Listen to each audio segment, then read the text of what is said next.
Motard Geek pour Oui Art FPV. Hier, on a été faire prendre l'eau à nos quads avec Lexus et Aerosoap, deux membres actifs de la communauté. Et ce dernier m'a ramené un petit cadeau, c'est le Smoke Stopper nouvelle génération de chez Race Day Quads que je vais vous présenter dans cette vidéo.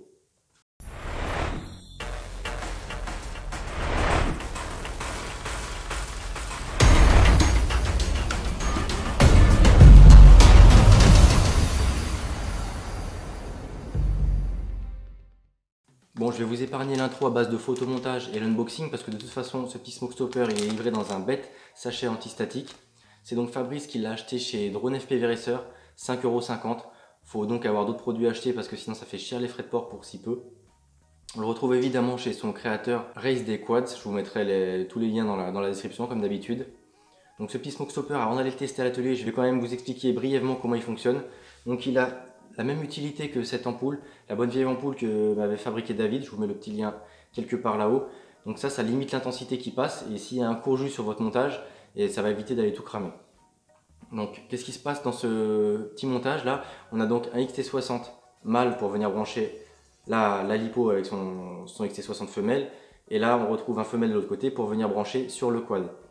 Entre ces deux XT60, on a un fusible réarmable, des fusibles plus techniquement appelés CTP pour coefficient en température positive, qu'on nomme aussi Fuse PPTC en anglais. Je ne vais pas rentrer dans le détail, je vous mettrai un lien Wikipédia qui explique tout ça très bien.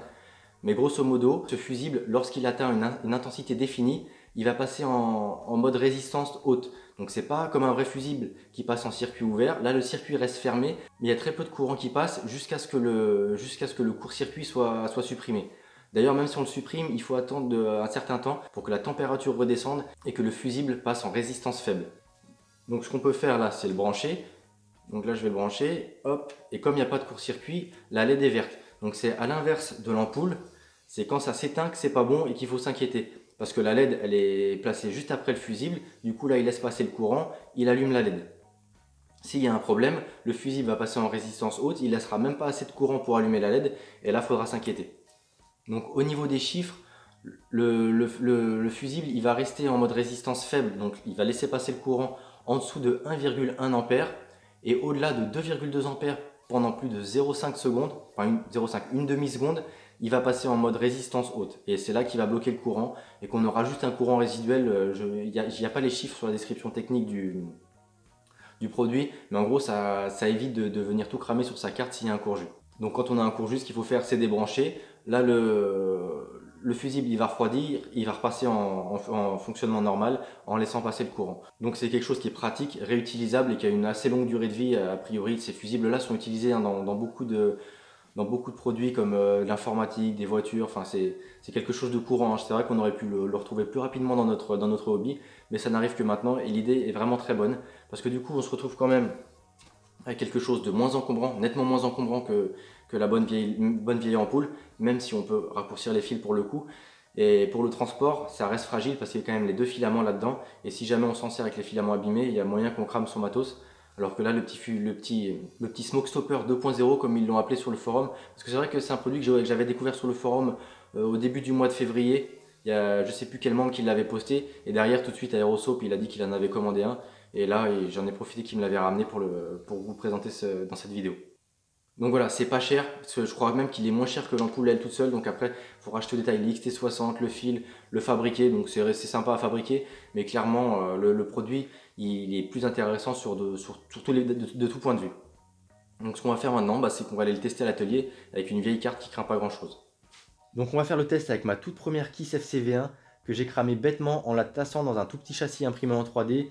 Là-dedans, tous les fils se touchaient, j'ai mis la lipo, ça a fumé direct. Voilà, c'était mes débuts en drone. Ceci dit, elle fonctionne encore à peu près. Je crois qu'il y a le régulateur qui est plus bon et 2-3 conneries. Enfin bref, je l'ai toujours gardé de côté pour faire mes tests. Et là, elle va nous servir et au moins, si jamais je me rate, elle ne craint pas grand-chose. Donc on va la brancher tout de suite pour vérifier quand même qu'elle fonctionne à une lipo. Hop, voilà, la Kiss s'allume sans souci. Pour l'instant, il n'y a pas encore de court jus. En parlant de lipo, je ne vous ai pas précisé, mais le Smoke Stopper, il est compatible avec les lipo jusqu'à 5S. Quoi qu'il en soit, je déconseille de faire les premiers tests de mise sous tension avec de si grosses batteries chargées à bloc.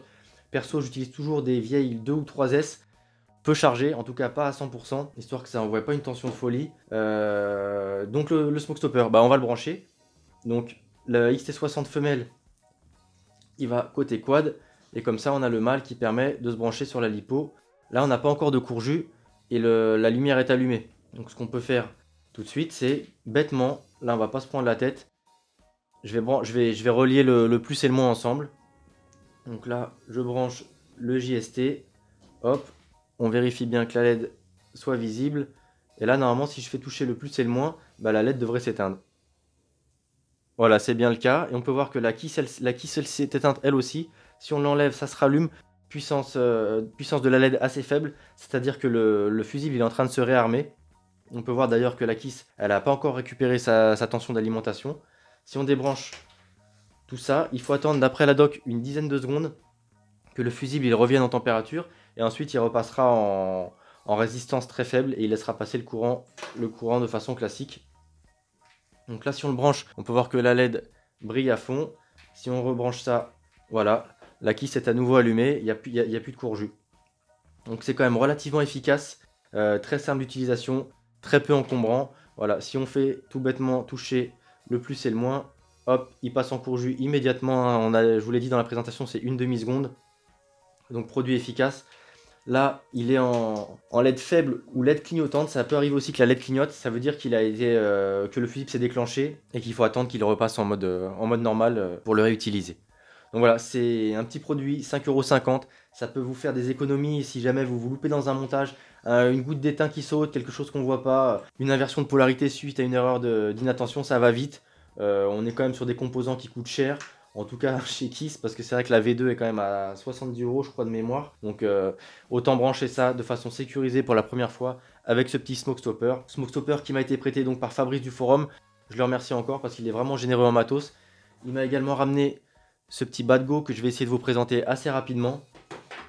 Et de toute façon j'ai plein de vidéos qui arrivent là. J'ai même plus le temps de les filmer et de les monter. Donc vous inquiétez pas, vous allez avoir du contenu. Sur ce, je vous dis à bientôt. C'était Motard Geek pour We Are FPV.